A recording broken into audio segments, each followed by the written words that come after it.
So everyone knows at least a horror game, even if it's Five Nights at Freddy's, Slenderman SCP, or even Poppy Playtime.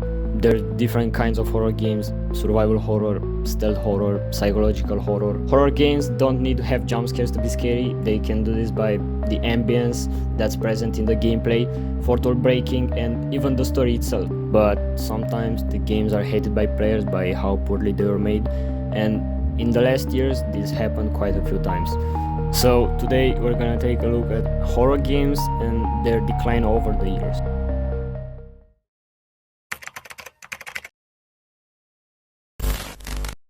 First, I will talk about some successful horror games and personally my favorite. Then I will discuss about the new horror games and their reputation.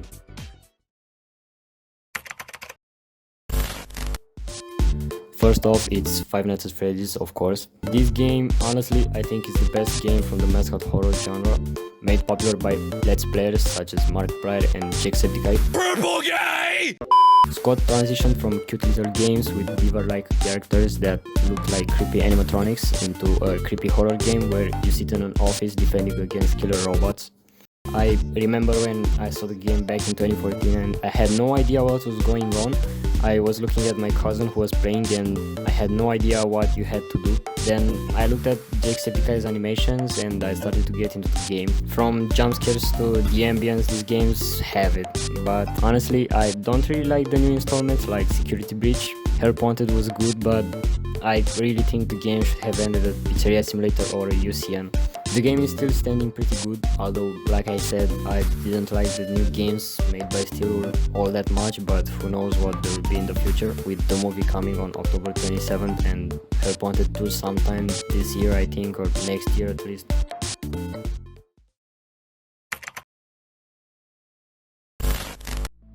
Honestly, I don't really know what to say about SCP. I always liked the games and the whole websites of entities, but I never dug that deep in them. I only finished Containment Breach and that's it. But SCP was in its days one of the best horror games, and I'm talking about Containment Breach, the SCP-087 game, and others I don't remember right now. Markiplier played this way back in 2013 and had a series with over 60 episodes just with Containment Breach. What? This game doesn't really have jump scares like FNAF, but the ambient and the whole feeling this game gives you is enough to make you scared. And I still think that 173 is the scariest. Changed my mind. Some of my favorite SCPs are 049, SCP-4999, and how can you forget 939? What the dog doing? There are really talented people in this community and I hope that it will last longer.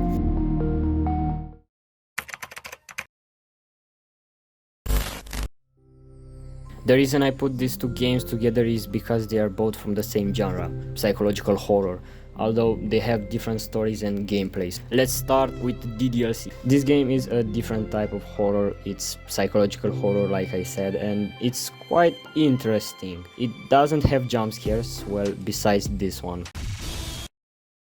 But the way the game tries to trick you into thinking that it's not horror and how it changes mid-game.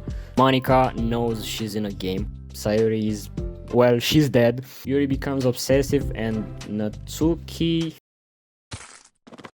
The fourth wall breaks are sometimes creepy, like Monica knowing your PC name or when she stands in front of the text box. There is also creepy Easter eggs like a poster of Sayuri in the club room.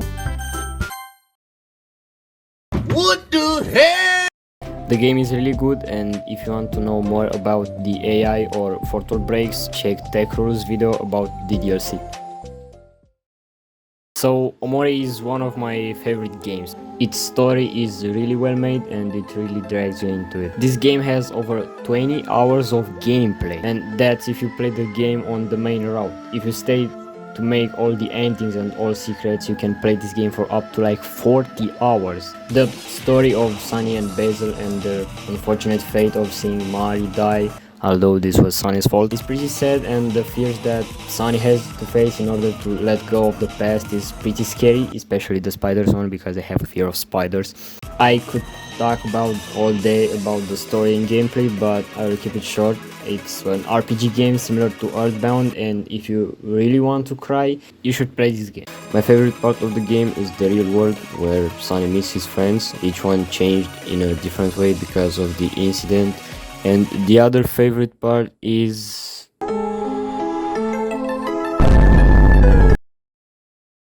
it's one of the best psychological horror games I've played, and I really recommend it.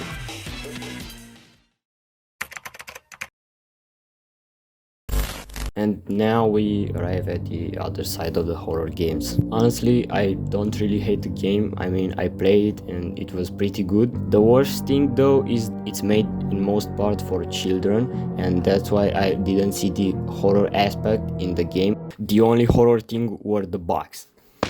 What the hell? The story isn't really that great, and the gameplay is repetitive, puzzles over and over again, and the third chapter is a nightmare.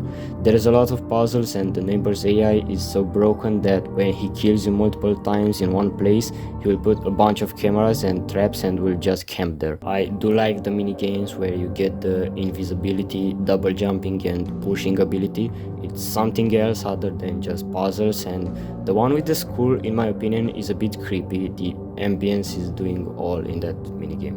When I first saw this game, it was back in 2015 in Alpha 1. It looked really promising, and I think it was funnier than the full game. Then Hello Neighbor Hide and Seek came with more bugs and uninteresting story. Okay, the only thing that was somewhat great about the story is the ending where the girl is pushed by her brother. And regarding the bugs, I really didn't see a single bug nor on YouTube or in my gameplay. The only bug that happened to me was in the first level where the last animal wasn't anywhere on the map, and I even looked on YouTube and it wasn't there. At least there were different landscapes in every level, a savanna in the first, a city in the second, burning city in the third, frozen cemetery in the fourth, and the neighbor's house but bigger in the last one. My favorite was the second and fourth, especially the second since it was the easiest one. And I know there's a Secret Neighbor and some animated series on YouTube about Hello Neighbor, and how can you forget this? When Hello Neighbor 2 launched, fans were disappointed by the fact that in almost every alpha and beta there was the Birdman, but in the full release he was nowhere to be seen, and he appears only 1 second in the first cutscene of the game. Hello Neighbor 2 is really weird in my opinion because you play as another character and the neighbor now has a museum. And I like the fact that, like in hide and seek, each day you go to another house and at night you go to the museum to finish the puzzles. But to this day, Hello Neighbor remains one of the most hated horror games because of its lack of horror, because it's mostly for kids, and because of the developers' intentions of getting more famous.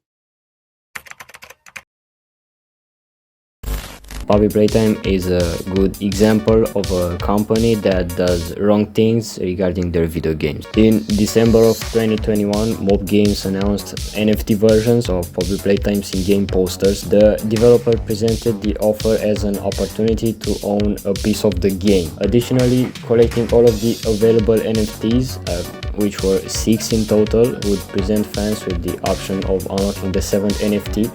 A complete set would then allow players to complete a puzzle, and each piece was $15, so that's a lot. And since then they made the first chapter for free, so that's a good thing. The story doesn't really stick to me, and I mean a lot when I say that the story is 90% like the one in Bandy, an abandoned company, a person who worked there who goes to check the place, the fact that you become trapped, and many more things feel exactly like Bandy. At least the gameplay is somewhat unique with grab pack and electricity puzzles. I mean, this game is obviously made for children, and I played the first chapter and half of the other one, and it doesn't seem that scary really. The devs also have YouTube channels and they post the same animation in every video. In the end, it's more the devs' fault that this game is really like this. At least I didn't see any bugs, but the fact that these devs seem to do this game for money is really sad. Although they put some work into it, so that's a good thing.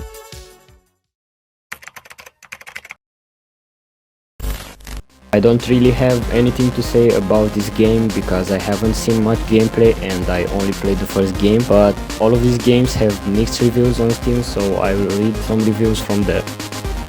I got this game so I could leave a bad review. I did the exact same thing.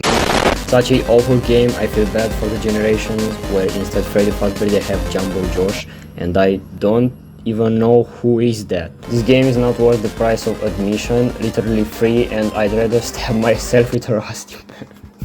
The game is fire, put it out. With a Minecraft water bucket. A 4-year-old could design a more interesting game. I want to see that. Yeah, so this game is really for children and I can't say many things about the game because I don't know it that well, but I know that it's bad. The first chapter wasn't scary at all and the gameplay is boring.